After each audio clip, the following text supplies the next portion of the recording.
안녕하세요. 저는 반찬 가게를 운영하고 있는 40대 남자입니다. 제가 이 동네에서만 벌써 횟수로 10년째 반찬을 팔고 있습니다. 그 중에는 제 인생에서 가장 힘들었던 때도 있었고, 가장 행복했던 때도 있었습니다. 참 신기하게도 슬픔 뒤에는 항상 기쁨이 찾아오더군요. 저를 웃고 울게 했던 그 시간을 좀 소개해드리려고 합니다. 아내와 처음 만난 것은 대학생 때였습니다.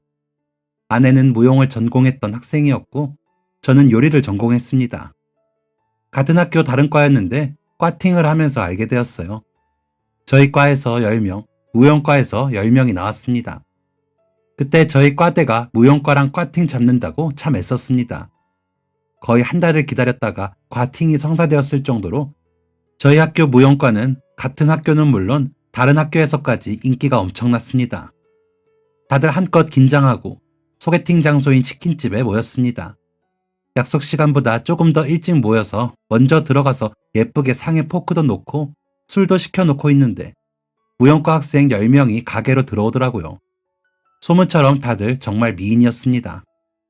그런데 그렇게 예쁜 사람들 사이에서도 유독 더 빛이 나는 한 사람이 있었습니다. 혹시 연예인이 아닐까? 아니면 천사인가? 혹시 여신? 이라고 생각이 될 정도로 아름다운 여자였습니다. 과팅이 처음이었던 저희 과 남자애들은 다들 엄청 긴장을 했습니다. 말도 버벅대고 물도 쏟고 아주 난리 부르스였죠. 그 난리통에도 제 시선은 한 곳만을 향해 있었습니다. 그런데요, 제가 술을 잘 못합니다. 아버지가 술을 한 잔도 못 하시거든요. 아버지를 닮아서 그런지 맥주 한 잔만 먹어도 얼굴이 빨개지더라고요. 그런데 그 20살 초반에는 제 주량을 잘 몰랐습니다. 그러니 겁도 없이 소주랑 맥주를 섞어서 벌컥벌컥 들이켰죠. 결과는 완전히 고주망태가 되었습니다. 안녕 애들아, 나는 조리과 김상철이야. 이 소리를 100번을 했답니다. 제가 완전히 분위기를 망쳐버린 거죠. 그리고는 제 눈에 들어왔던 그녀에게 느닷없이 삿대질을 하며 이렇게 외쳤다고 했습니다. 너 진짜 예쁘다. 나 너랑 결혼하고 싶어. 제 말에 다들 빵 터지면서 다행히 엉망이었던 분위기가 즐겁게 마무리되었다고 했습니다. 그 중에 안 즐거웠던 사람은 저뿐이었죠. 다음날 동기 집에서 눈을 떠서 전날의 만행을 듣는데 이불을 뻥뻥 발로 걷어찼습니다. 잘 보이지는 못할 망정, 멋진 모습을 보이지는 못할 망정, 그런 추태를 부렸다니 완전히 망했다고 생각했죠. 다시는 그녀를 못 보겠구나. 아니, 혹여나 본다고 해도 그녀가 도망쳐 버리겠구나 생각했습니다. 그런데 항상 슬픔 뒤에는 기쁨이 오잖아요. 저는 그녀와 곧 다시 만날 수 있었습니다. 제가 고등학교 동창 녀석과 같은 대학교에 진학을 했거든요. 하지만 과는 완전히 달랐고요. 겹치는 수업이 하나도 없었습니다. 그러니까 이 녀석이 우리의 우정이 흔들리면 안 된다면서 같은 동아리를 들자고 하더라고요. 그러면서 자신이 좋아하는 선배가 있는 독서 동아리에 덜컥 저를 데려가 버렸습니다. 독서는 무슨 독서? 했는데 동아리실 딱 들어가니까 동아리실 한쪽에서 빛이 쏟아지더라고요. 눈이 부실 지경이었습니다. 제가 빛을 잘못 본 건가? 몇 번이나 눈을 비볐습니다. 제가 잘못 본 게 아니었습니다. 동아리실에 제가 한눈에 반한 그녀가 있는 겁니다. 저는 순식간에 독서를 안 하면 입에 가시가 돋는 문학 청년으로 변신해서 동아리 면접을 받고 그렇게 동아리 활동을 시작하게 되었습니다. 아름다운 그녀는 책 읽을 때 더욱 아름다웠습니다. 늘어진 긴 생머리를 귀 뒤로 넘길 때는 동아리 남자들의 심장소리가 동아리 방에 가득 울리는 듯 했습니다. 네, 그랬습니다. 동아리 19명은 그녀를 짝사랑하고 있었습니다. 그녀는 이런 남정네들의 마음을 아는지 모르는지 혹여라도 남자친구 얘기가 나오면 저는 아직 연애 생각은 없어요 라고 했습니다. 그 말에 눈물 흘린 남자가 여럿이더랬죠. 성격 급한 몇 명은 고백했다가 차여서 동아리를 탈퇴하기도 했었고요. 저는 기다렸습니다. 그녀가 연애 생각을 가질 때까지, 그리고 저를 쳐다봐 줄 때까지요. 저는 계속해서 그녀 곁을 맴돌았습니다. 부담스럽지 않게 친구의 선을 딱 지켜서 말이죠. 그러니 그녀도 다른 남자들보다 덜 부담스러운 저를 곁에 두었습니다. 어느새 그녀의 가장 친한 남자인 친구가 되어 있었죠. 저는 그녀가 힘든 일이 있을 때는 위로를 해주고 기쁜 일이 있을 때는 함께 웃어주었습니다. 그렇게 2학년까지 내내 그녀와 붙어 지내다가 군대에 갔습니다. 생김새와 다르게 터프한 매력이 있던 그녀는 의외로 제가 군대에 갈 때 눈물을 보였습니다. 김상철, 너 가서 사고 치지 말고 까불지 말고 조심히 다녀와라. 힘들어도 울지는 않는 애였는데 왜 저렇게 우나 이상하다 생각하고 말았습니다. 저도 점점 그녀의 곁에 있을수록 친구의 자리가 만족스러웠거든요. 혹시나 고백했다가 친구로라도 못 지낼까봐 두렵기도 했고요. 그런데 그녀가 그렇게 우는 데에는 이유가 있었습니다. 저도 그 이유를 군대 제대하고 나서야 알게 되었습니다. 군대 다녀와서 그녀랑 개강 전에 술 한잔 하기로 약속하고 만났는데 얘가 갑자기 이상한 말을 하더라고요. 나 연애할 마음이 생겼어. 갑자기? 갑자기는 아니고 좀 됐어. 그래? 왜? 좋아하는 사람 생겼거든. 정말 심장이 발바닥까지 내려가는 기분이었습니다. 내가 뭘 잘못 들었거나 얘가 뭘 잘못 먹었거나 그 둘 중 하나라고 생각했습니다.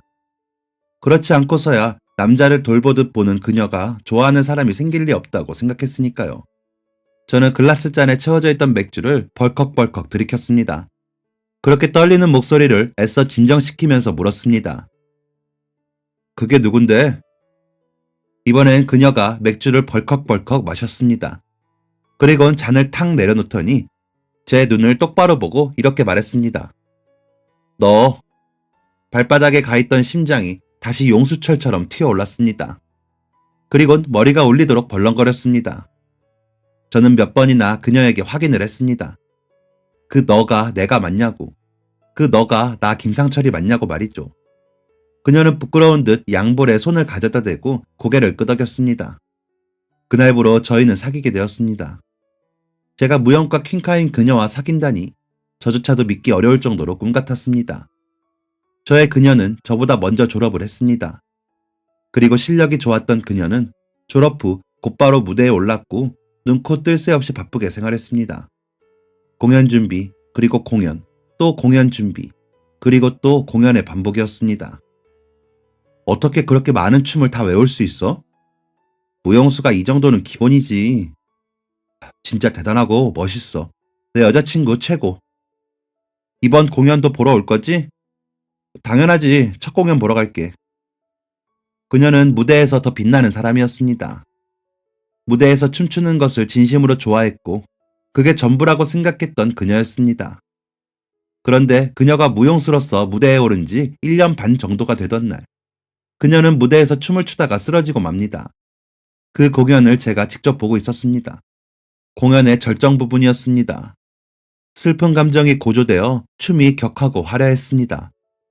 온몸으로 춤을 추던 그녀가 갑자기 무대 정가운데에 쓰러졌습니다. 처음엔 그것조차도 무용의 일부분인 줄로만 알았습니다. 그런데 같이 무대에 오른 동료 무용수들이 멈칫하더니 춤을 멈추고 그녀에게 달려가고 곧 무대의 조명이 꺼졌습니다. 그리고 1시간 반짜리 공연은 1시간만 한 채 그렇게 종료가 되었습니다. 그녀에게 무슨 일이 생긴 게 분명했습니다. 저는 객석을 빠져나가 무대 뒤 대기실로 뛰어갔습니다. 대기실이 줄지어 있는 복도가 소란스러웠습니다. 유진아! 이유진! 무언가 잘못되었음을 예감한 저는 그녀의 이름을 불렀습니다. 그리고 사람들이 모여든 대기실을 비집고 들어갔습니다. 그녀가 얼굴이 새파랗게 질려서 앉아 있었습니다. 그녀는 온몸에 힘이 없었습니다. 곧 구급차가 도착했고 저는 그녀와 함께 응급실로 갔습니다. 그녀조차도 자신이 왜 무대에서 쓰러졌는지 모르는 모양이었습니다. 그리고 도착한 응급실에서 충격적인 얘기를 듣게 되었습니다. 천식입니다. 천식 있는 거 모르셨어요? 천식이요? 아니요, 전혀. 요즘엔 천식이 선천적이지만은 않아요. 젊다고 안심할 것도 아니고요. 우선 약 처방해 드릴 테니까 3일 푹 쉬시고 오세요. 그녀는 믿기지 않는 듯 했습니다. 그녀를 집에 데려다주고 열심히 찾아봤습니다. 천식이 자세히 뭔지 말이죠. 그리고 저는 생각했습니다.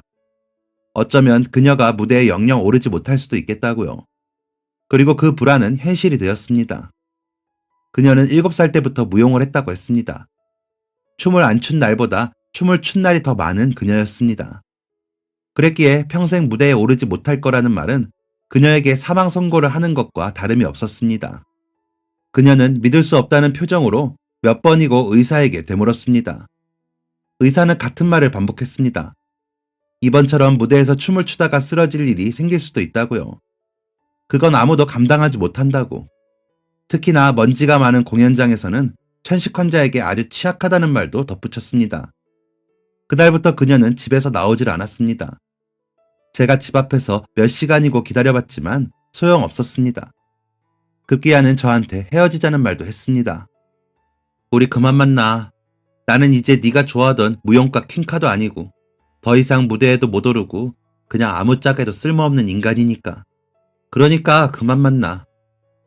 그녀의 자존감은 바닥을 긁고 있었습니다. 그녀의 부모님도 그녀를 어찌할 도리가 없는 듯 했습니다. 상철아, 유진이 좀 도와줘라. 우리 유진이 통 방에서 나오지도 않고 맨날 울기만 해. 어떻게 해야 할지. 아줌마가 부탁할게. 유진이가 널 정말 많이 좋아했잖아. 우리 유진이 좀 살려줘라, 상철아. 그녀의 어머니는 눈물을 흘리면서 저한테 부탁을 하셨습니다. 저라고 기막힌 방법이 있는 건 아니었습니다. 하지만 그녀에게 등을 돌리지 않을 자신은 있었습니다. 저는 끝까지 그녀 곁을 지켰습니다. 그녀가 좋아하는 빵도 사서 문 앞에 걸어두고, 그녀가 읽으면 좋을 책도 사서 가져다주고, 그녀에게 어울리는 머리핀을 사다 준 적도 있었습니다.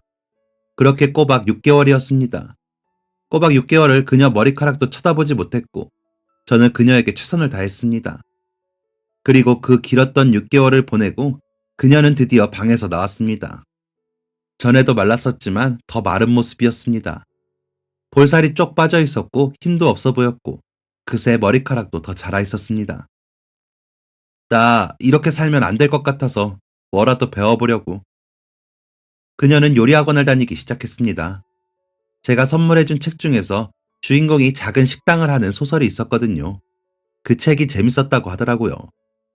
6개월 사이에 밝은 에너지, 생기를 모두 잃었던 그녀가 요리학원에 다니면서 다시 생기를 찾았습니다. 그러는 사이에 저는 졸업을 했고 호텔 주방에 취직을 했습니다. 그녀는 자기만의 식당을 차려보고 싶다고 했습니다. 한식을 전문으로 하는 식당이면 어떻겠냐면서 저의 조언을 구하는데 대학생 때 봤던 그녀의 모습이 다시 보였습니다. 그 반짝이던 모습이요.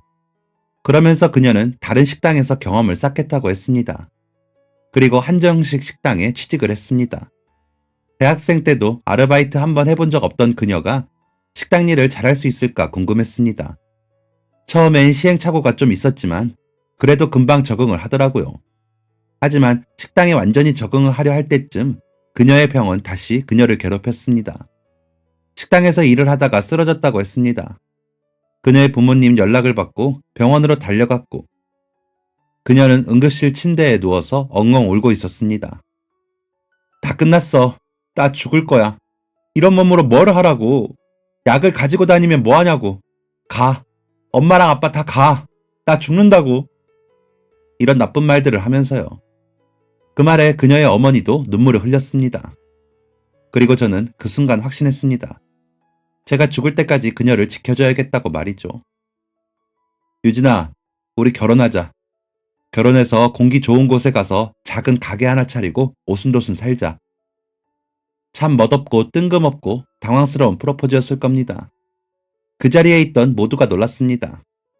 너무나도 뜻밖의 말이었으니 그럴만도 했죠. 저조차도 놀랐는걸요. 처음에는 그녀는 싫다고 거절했습니다. 좋은 사람, 멀쩡한 사람 많은데 왜 자기처럼 아픈 사람을 만나냐고 말이죠. 그게 무슨 상관입니까? 그녀가 좋으니 그녀의 아픈 병까지도 사랑할 수 있는 거였죠. 그녀의 거절에도 끝까지 버티고 버틴 끝에 저는 그녀와 결혼을 할 수 있었습니다. 그리고 저희는 공기가 좋은 강원도의 한 지역으로 신혼집을 구했습니다. 누가 그러더라고요. 서울만 벗어나면 다 공기가 좋다고요. 진짜였습니다. 서울에서 차로 고작 몇 시간만을 달려온 곳이었는데 공기가 정말 다르더라고요. 그 덕분에 제 아내가 된 그녀는 큰 불편함 없이 생활을 할 수 있었습니다. 저희는 사는 곳 근처에 식당을 차릴 생각이었습니다. 그런데 내가 만약에 일하다가 또 쓰러지면 어쩌지? 내가 있잖아. 무슨 걱정이야. 그래도 식당 주인이 아프다는 소문 돌면 손님이 안 오지 않을까? 에이, 그런 게 어딨어. 아니야. 아무래도 식당은 안 될 것 같아. 그럼 어떻게 하고 싶은데? 우리 이미 식당 자리도 알아봤고, 다음 주에 계약금 내러 가잖아. 우리 식당 말고 반찬 가게는 어때? 반찬 가게? 응. 직접 손님 마주칠 일도 계산할 때 말고는 없고, 저녁밥 먹기 전엔 오후 4, 5시까지 하면 어떨까? 그럼 부담도 없을 것 같고, 아무래도 홀에서 서빙하면서 왔다 갔다 움직이면 부담이 클 것 같아서. 어때? 괜찮아? 그래. 당신이 좋다면 난 뭐든 좋아. 그렇게 저희는 알아봤던 식당 자리를 계약하지 않고 그를 대신해서 좀 더 작은 가게를 찾았습니다. 홀은 적당히 작고 주방은 널찍한 곳으로 말이죠. 저희는 적당한 위치에 있는 적당한 가격의 매물을 찾아냈습니다. 그리고 어느 정도 인테리어를 마치고 또다시 2달에 걸쳐서 아내와 함께 셀프 인테리어를 했고 저희만의 반찬 가게를 차리게 되었습니다. 저희는 매일 아침 5시에 가게에 나갔습니다. 아내에게 저 혼자 준비하고 있을 테니 늦게 나오라고 해도 말을 안 듣더라고요. 집에 혼자 있기 싫다는 핑계를 대면서요. 아내를 고생시키자고 시작한 일이 아니었는데 상황이 그렇게 되다 보니 같이 협동해야겠더라고요. 저도 제 가게 운영이 처음이라 미숙한 부분이 많았고 타지 생활도 적응해야 했고 돈도 벌어야 했으니까요. 저와 아내는 정말 착실하게 가게를 운영했습니다. 주변에 반찬 가게가 없어서 아마 잘 될 거라는 부동산 사장님의 말씀과는 다르게 시작은 지지부진했습니다. 흔히들 말하는 오픈바를 경험하지도 못했습니다. 하지만 버티는 사람이 이길 거라는 생각을 가지고 성실하게 임했습니다. 저와 아내는 동네의 연령층을 고려해서 아이도 어르신들도 부담 없이 드실 수 있는 반찬을 만들었습니다.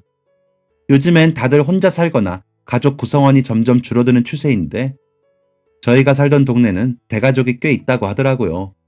부동산 사장님의 정보였습니다. 실제로도 동네에 아이들도 여럿 있고 어르신들도 많은 다양한 세대가 공존한 곳이었습니다. 대가족이 많으면 식사를 담당하는 사람이 매일 새로운 반찬을 만들기 어려울 테고 마침 괜찮은 반찬 가게를 발견하게 된다면 단골 손님이 되지 않을까 하는 게 제 아내의 의견이었습니다. 아내의 의견은 적중했습니다. 어머, 이건 뭐예요? 못 보던 메뉴네? 감자에 소고기 찢어서 같이 졸인 거예요. 간도 안 세고 질기지도 않아서 아이들도 잘 먹고 치아 약하신 분들도 잘 드실 거예요. 어머머, 난 이래서 여기가 좋다니까. 올 때마다 새로운 메뉴가 있는데 또 한 번도 실망했던 적이 없어요. 마침 냉장고도 비었는데 잘 됐다. 코다리 조림하고 요 감자랑 오징어 실체볶음, 나물 세트, 된장찌개까지 다 줘요. 저희 반찬을 안 먹어본 분은 계셔도 한 번만 먹어본 분은 안 계셨습니다. 그만큼 손님들의 만족도가 높았습니다. 10시쯤 되면 아이들 등교 마치고 옆 마트에서 장을 본 아주머니들께서 우르르 반찬 가게에 몰려오셨습니다.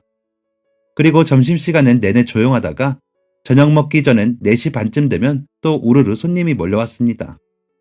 대개는 그렇게 다녀가고 나면 반찬이 어느 정도 소진되어서 가게 문을 닫았는데 매출이 영 성에 차지 않는 날은 가게 문을 쭉 열어두었습니다. 그럼 퇴근을 하고 귀가하시던 손님들이 안주거리나 다음날 드실 아침 반찬 몇 개를 골라가셨습니다. 그렇게 조금은 소박하지만 최선을 다해서 아내와 함께 가게를 꾸렸습니다. 그러던 어느 날이었습니다. 아내가 몸이 안 좋다고 하더라고요. 혹시 또 천식이 심해진 건 아닐까 걱정했는데 감기 같다고 했습니다. 일단 아내한테 푹 쉬라고 하고 혼자 가게에 나갔습니다. 일하는 내내 마음이 좋지 않았습니다. 퇴근하고서라도 서울에 있는 병원을 가봐야 하는 걸까 하면서 고민을 했습니다. 그런데 제가 퇴근할 때가 되어서 아내가 갑자기 가게로 찾아왔더라고요.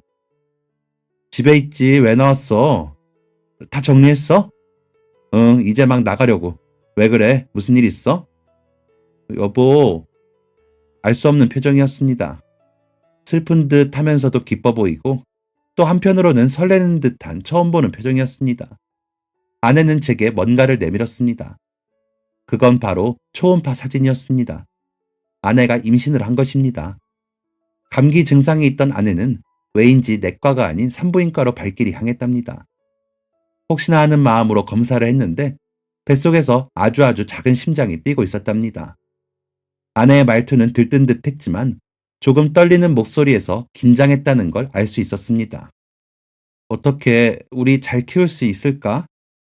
당연하지. 우리 잘 키우자. 잘할 수 있어, 우리는. 그날부로 우리는 부모가 되었습니다.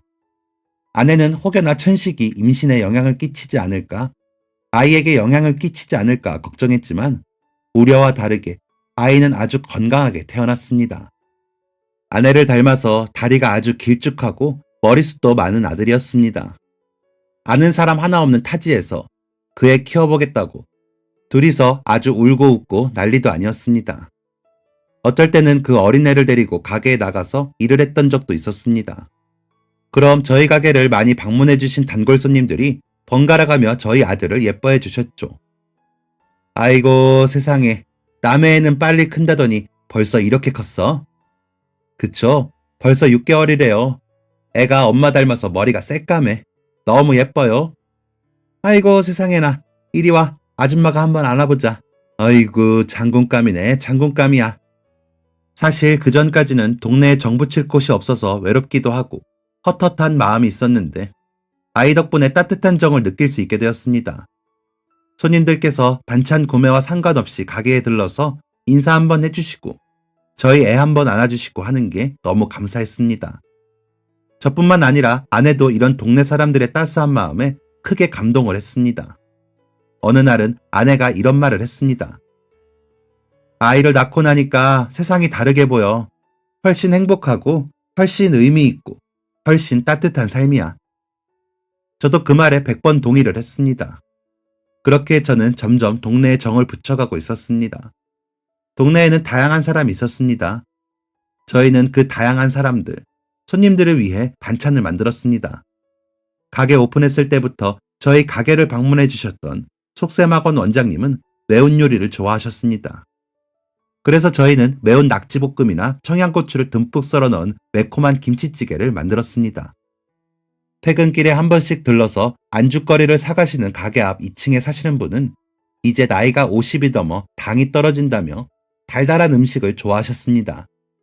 그럼 저희는 과일과 견과류를 마요네즈 소스에 섞은 샐러드나 꽃감 무침을 만들었습니다. 또 알바를 하면서 공부를 하는 20대 청년은 기름진 걸 좋아한다고 해서 빈대떡이나 오븐에 구운 치킨들을 만들었습니다. 이렇게 저희는 손님의 소리에 귀 기울이고 취향을 파악해서 새로운 음식들을 선보였습니다. 그러니 손님들도 더욱 저희를 신뢰하고 많이 이용해 주셨습니다. 그런데 그 많은 손님들 중에서 조금 특별한 분이 계셨습니다. 바로 폐지를 줍고 다니는 할머니셨습니다. 할머니를 처음 뵙게 된 것은 가게 오픈하고 한 달쯤이 지났을 때였습니다. 리어카를 끌고 오신 할머니가 가게 앞 전봇대를 기웃거리고 계시더라고요. 아내가 얼른 나가봤습니다. 안녕하세요, 할머니. 뭐 찾으시는 거 있으세요? 안녕하세요. 아니요, 나는 그냥 여기 종이 나온 거 없나 하고. 잠시만요, 할머니. 아내는 얼른 주방으로 들어가서 버리려고 모아둔 박스 몇 개를 들고 나갔습니다. 아이고, 고맙습니다. 할머니, 앞으로도 박스 나오면 모아둘 테니까 와서 가져가세요. 네네, 고맙습니다. 그런데 여기 뭐 하는 가게예요? 여기 반찬 가게예요.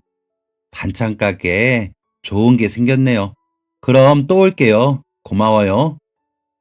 아내가 강원도에 오기 전에 서울에서 살았었는데 그때 아내가 다세대 주택에 살고 있었거든요. 그때도 동네에 폐지 줍는 할머니가 계셨었는데 장모님께서 박스를 모아두셨다가 그 할머니께 드렸다고 했습니다. 아내도 그게 생각이 나서 할머니께 박스를 모아드린다고 했더라고요. 그때부터 폐지 줍는 할머니와 저희의 인연은 계속되었습니다.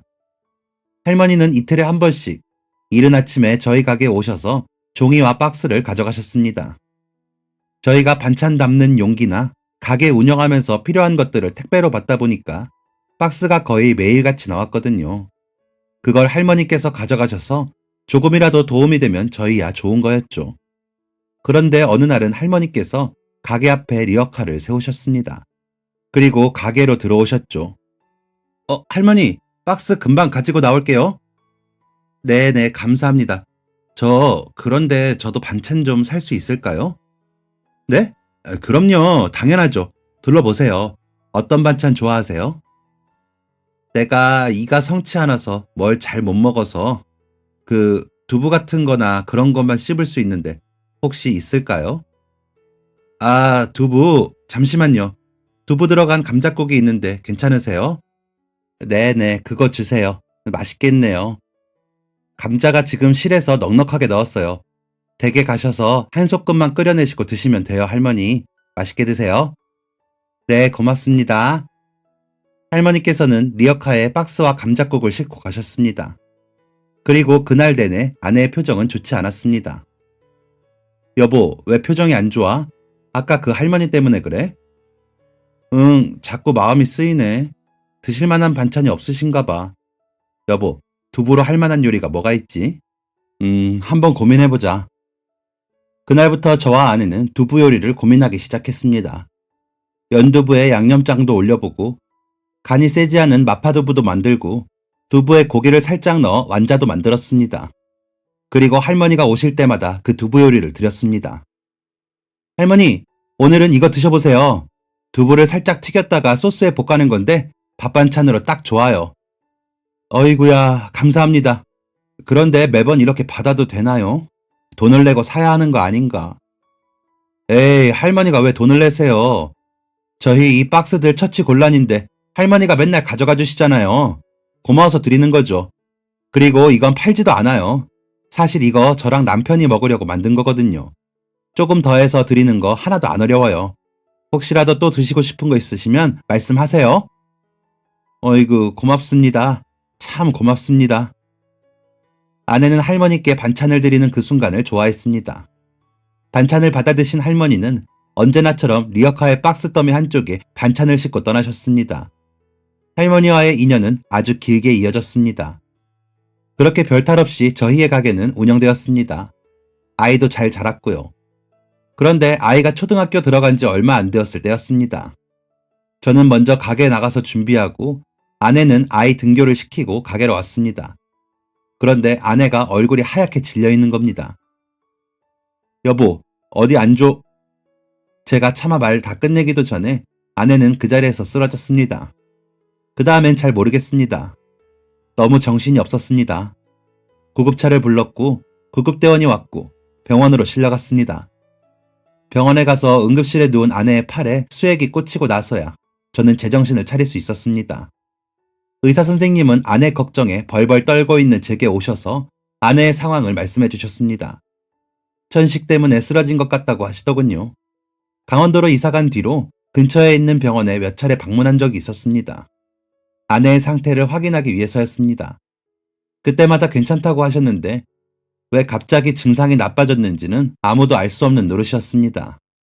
의사 선생님은 심하면 입원해서 호흡기 치료를 받아야 할 수 있으니 무리하지 않게 하라고 하셨습니다. 그리고 정신을 차리고서도 여전히 비틀거리는 아내와 함께 집으로 갔습니다. 아내는 마른 기침을 많이 했습니다. 그리고 들리지 않던 쌕쌕거리는 숨소리도 종종 발현되기도 했고요. 한 달에 한 번씩 병원에 가서 검사를 받고 약도 먹었지만 상태는 지지부진했습니다. 그리고 우려했던 일은 현실이 되었습니다. 아내는 결국 기관지 염증과 천식 때문에 입원을 하게 되었습니다. 집에서 병원까지 그리 가깝지는 않았습니다. 차를 타고 30분을 가야 하는 거리였습니다. 입원이 길어질 것 같아서 저는 선택을 해야만 했습니다. 가게 문을 닫고 아내 곁에 있을 것인지 아니면 가게를 운영하면서 왔다 갔다 해야 할지를요. 고민 끝에 저는 병원과 가게를 오가기로 했습니다. 아이도 돌봐야 했기 때문이었습니다. 그때 아이가 고작 9살이 되었을 때였거든요. 그래서 저는 이른 아침 일어나서 집에서 아이 아침을 차리면서 가게의 반찬 준비도 같이 하고 아이를 등교시킨 후 바로 가게에 나갔습니다. 오픈 준비를 서둘러 마치고 장사를 시작했습니다. 그러다 손님이 적은 점심시간이 되면 얼른 아내에게 갔습니다. 그리고 아내의 경과를 살펴보고 필요한 것들 챙겨주고 그렇게 한 30분 있다가 다시 가게로 돌아갔습니다. 다시 장사를 하다가 중간에 아이 학교를 도와주고 다시 가게에서 마감 때까지 있었습니다. 그러면서도 다음날 판매할 반찬들을 미리미리 만들어 두었습니다. 소스처럼 미리 해둘 수 있는 것들은 2, 3일 후의 것까지 미리 해두었습니다. 그래야 조금이라도 아내를 더 볼 수 있었으니까요. 아이는 저와 함께 가게에서 마감 때까지 있었습니다. 학원에 가는 날은 저녁밥만 가게에서 같이 먹고 바로 집에 갈 수 있었는데, 학원에 안 가는 날은 하교 후 쭉 가게 한쪽 구석에서 시간을 보냈습니다. 아내도 저도 아이도 많이 힘든 시간들이었습니다. 그 힘든 시간들을 보내던 어느 날이었습니다. 폐지를 모으시는 할머니께서 오셨더라고요. 그동안 정신이 없어서 오셨는지 안 오셨는지도 신경을 못 쓰고 있어서 정말 오랜만에 뵙는 것이었습니다. 저는 모아두었던 폐지를 가지고 나갔습니다. 안녕하세요, 할머니. 네, 안녕하세요. 요즘엔 아침에 늦게 나오나 봐요. 매일 새벽같이 나오더니 요새 아침엔 통 불이 안 켜져 있길래. 그게 사정이 좀 있어서요. 애기 엄마는 안 보이네요. 어디 갔나? 그게 아내가 좀 아파요. 네? 어디 가요? 많이 안 좋아요? 아내가 천식이 좀 있어서요. 이번에 염증도 생겨서 호흡기 치료받으러 입원했어요. 치료가 오래 걸릴 것 같아서. 저는 가게를 지키고는 있지만 혼자 있을 아내가 걱정이네요. 참, 아내가 없어서 두부 요리는 못했고 물을 좀 졸였는데 이거 가져가세요. 왜 할머니께 그런 얘기를 털어놓았는지 모르겠습니다. 그때 제가 많이 힘들었나 봐요. 어디든 말할 것이 필요했나 봅니다. 할머니께서는 발걸음을 쉽게 떼지 못하셨습니다. 아내가 없는 가게를 슬픈 눈으로 한참 동안 바라보시더니 제게 꾸벅 인사를 하시고 다시 리어카를 끄셨습니다. 그로부터 나흘이 지난 어느 날이었습니다. 평소처럼 아이 등교 도와주고 가게 와서 부랴부랴 오픈 준비를 마쳤습니다. 한숨 돌리려고 하는데 동네 아주머니들 5분이 우르르 들어오셨습니다. 평소 자주 오시던 단골분들이셨습니다. 어서 오세요. 어쩐 일로 다들 일찍 오셨네요. 우리 사장님 헬스케졌네. 반찬가게 사장님이 이렇게 말라서야 손님들이 반찬 사러 오겠어요. 팍팍 먹고 기운 내야죠. 으쌰으쌰. 네? 다 이렇게 돕고 사는 거예요. 네? 아주머니들은 알 수 없는 말들을 하시고는 반찬 쇼핑을 시작하셨습니다. 보통 당일에 드실 반찬들 2가지만 사가시는데 이번엔 그 2배로 사가시더라고요. 내일도 먹고 밤에 남편분 퇴근하시면 술안주로도 내드린다며 좋아하셨습니다. 평소답지 않은 아주머니들의 모습이 뭔가 이상해서 고개를 갸웃거리며 포장을 해드렸습니다. 아주머니들이 다녀가신 뒤로 이른 시간부터 손님이 많았습니다. 처음 뵙는 손님도 몇 분 계셨고 원래 오후나 늦게 오시던 손님들도 아침부터 나오셨더라고요. 이게 대체 무슨 일인가? 참 희한한 날이다 하고 말았습니다. 그런데 그 다음 날도 또 그 다음 날도 오전부터 손님이 많더라고요. 저는 오전에 또 아주머니들 무리를 데리고 오신 단골 아주머니께 여쭤봤습니다. 아주머니, 요즘 다들 무슨 일이 있는 건가요? 왜 이렇게 아침 일찍부터 반찬을 사러 오시죠? 뭐 별일이 있겠나? 우리 동네 사람들이 아침잠이 없어요. 그래서 그런가 보지. 예? 그래서 요즘 퇴근은 일찍 해요? 네. 어제도 2시에 끝났어요. 아침부터 반찬을 다 사가시니까 오후에 팔 게 없더라고요. 반찬 양이 적은 걸까요? 반찬을 더 많이 만들어야 하나 고민이에요. 아니 왜? 일찍 퇴근하면 좋지. 일찍 퇴근하고 좀 쉬어요. 할 것도 많잖아. 그러니까 반찬 그만 만들고 가서 할 거 해요. 알겠죠? 네. 대체 뭔지 감도 잡히지 않았습니다. 하지만 그 덕에 저는 일찍 퇴근을 해서 아이 하교를 하고 바로 아내를 보러 갈 수 있었습니다. 저녁까지 문이 열려있던 반찬 가게는 점심시간을 넘기고서는 반찬이 모두 동이 나서 문을 닫기 바빴습니다. 그런 날이 1달이 넘게 이어졌습니다. 이건 진짜 이상하잖아요. 손님들이 대체 무슨 생각이신 건지 알아야 했습니다. 하지만 단골 아주머니들이 통 말을 안 해주시니 알 길이 없었습니다. 그러던 어느 날 저는 그 비밀을 알게 되었습니다. 주말 오전이었습니다. 그날도 아침부터 손님이 많았죠. 그 중에는 항상 퇴근하고 저희 가게를 찾아주시던 가게 맞은편 건물 2층에 사시는 아저씨도 계셨습니다. 그 집 아주머니께서도 저희 단골분이셔서 저희 반찬을 많이 사가셨지만 근래에 항상 이르게 문을 닫아서 아저씨는 정말 오랜만에 뵙던 거였습니다. 엄청 오랜만에 오셨네요. 며칠 전에 사모님께서는 다녀가셨었는데. 오늘 사라다 있죠? 내가 요즘 그걸 못 먹었어. 꿈자리에까지 사라다가 나왔다니까. 많이 만들어졌어요. 저쪽에 있어요. 우리 집사람이 맨날 반찬 사러 늦게 나와서 매번 사라다를 못 샀다고 하더라고. 어? 아닌데. 며칠 전에도 점심시간에 오셨었는데요.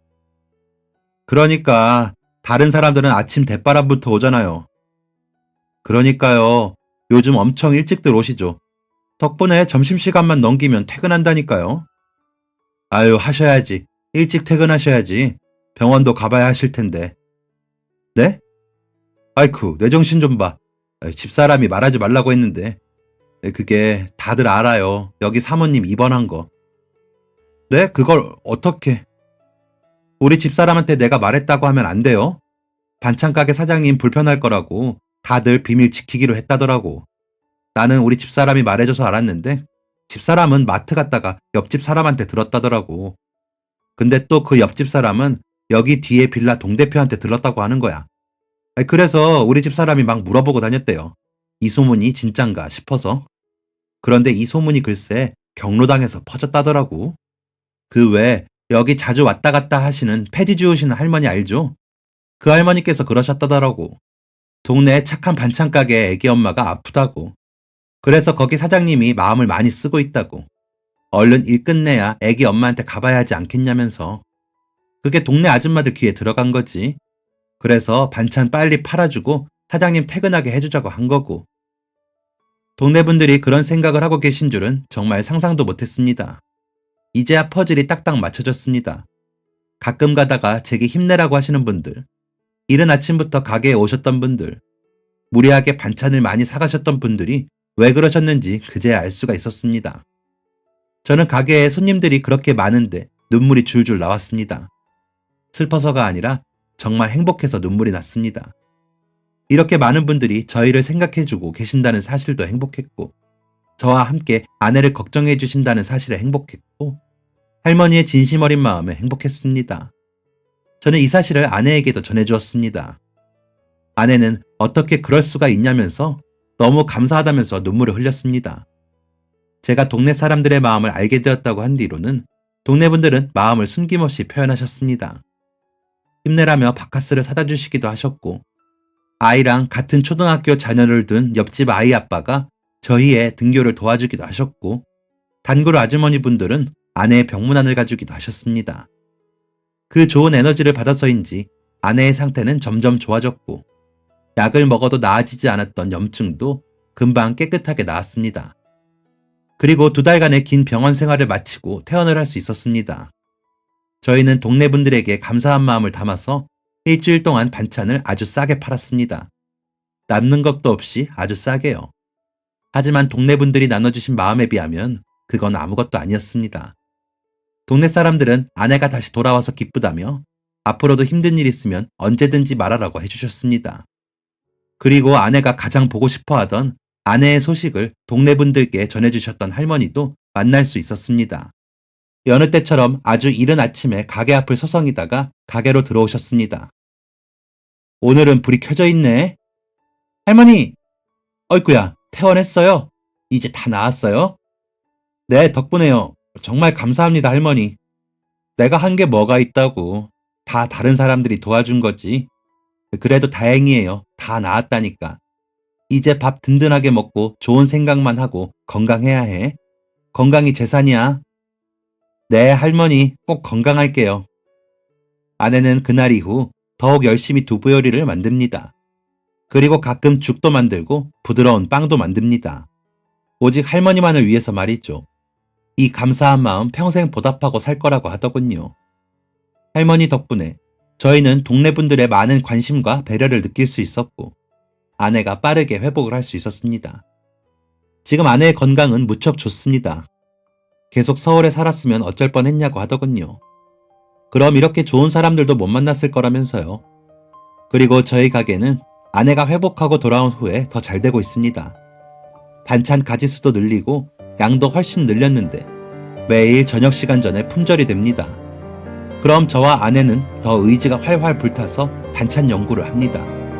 저희 가게를 찾아주시는 모든 분들께서 저희 반찬을 맛있게 드셔주시고 드시는 그 식사 시간만큼은 행복만이 가득하길 바라면서 말이죠.